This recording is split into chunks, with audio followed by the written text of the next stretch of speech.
I was reading on the way here an article in the News Observer, and it seems a couple here, right here in Zebulon, North Carolina, were just arrested for ethnic intimidation.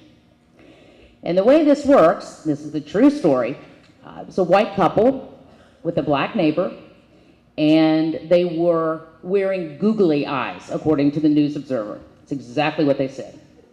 I believe they both traded insults, racial insults to each other.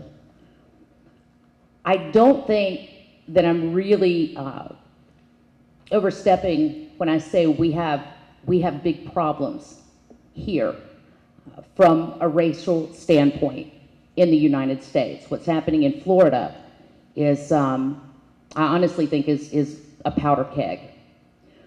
What can you do?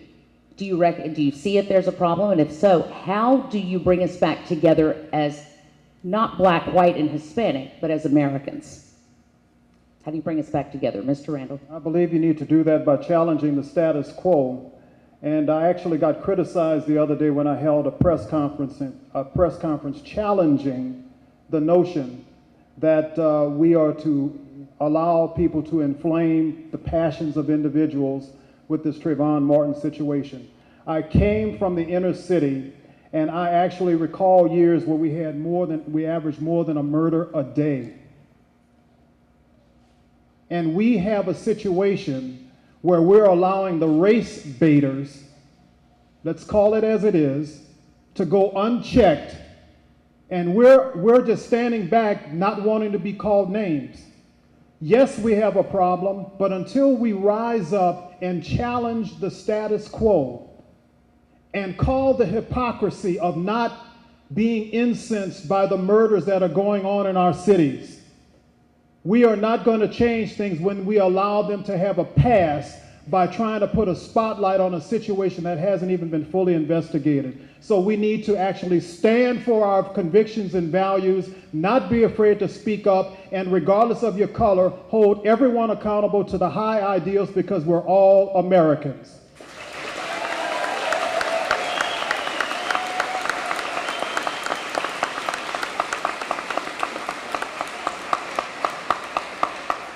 Mr. Holden? There's no room in America for racism and hatred, and we have to call it out wherever we see it. But sometimes calling out racism and hatred is considered politically incorrect. You look at the problem we have in this nation with radicalized Islam. It's a terrible problem, but it's become politically incorrect to call it out and to challenge it and point it out for what it is. So, we all have to stand up and stand together. White, black, Hispanic, Christian, Jews, Muslims, Buddhists, whoever you are. Call out racism and hatred when you see it and point it out for what it is.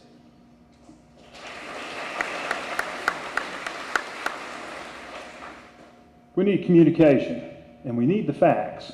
Before we rush off the judgment, before we let professionals from outside the community come in and tell us what we ought to think, we ought to make sure we have all the facts in place, and then have a fair and open discussion. The other thing this points out is, and Bill touched on this briefly, there are a lot of people in this country who are getting murdered, especially in the inner cities. We don't seem to be concerned about them. We pick celebrity cases, and we try to make money off of it, and we try to make news off of it, and we try to become celebrities from it. Until we can start talking about the real problems, public safety and education, until we raise people up out of poverty and put them to work, we will continue to have these kinds of problems.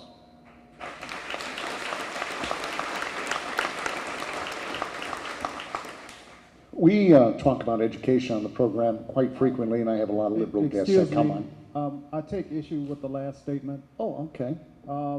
It's not a function of poverty, and I've got to I feel compelled to rebut that.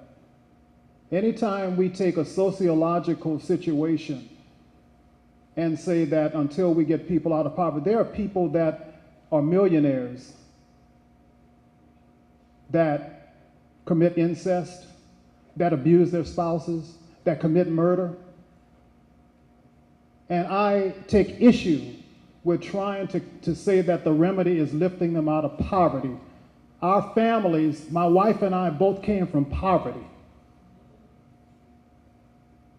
And bless God, we had families, we had parents that invested in our lives with principles for God, family, and country. And those are conservative values that we need to impart and we need to tell everybody about, because it's not a function of money. It's a function of we have turned our back on Almighty God, and we need to come back.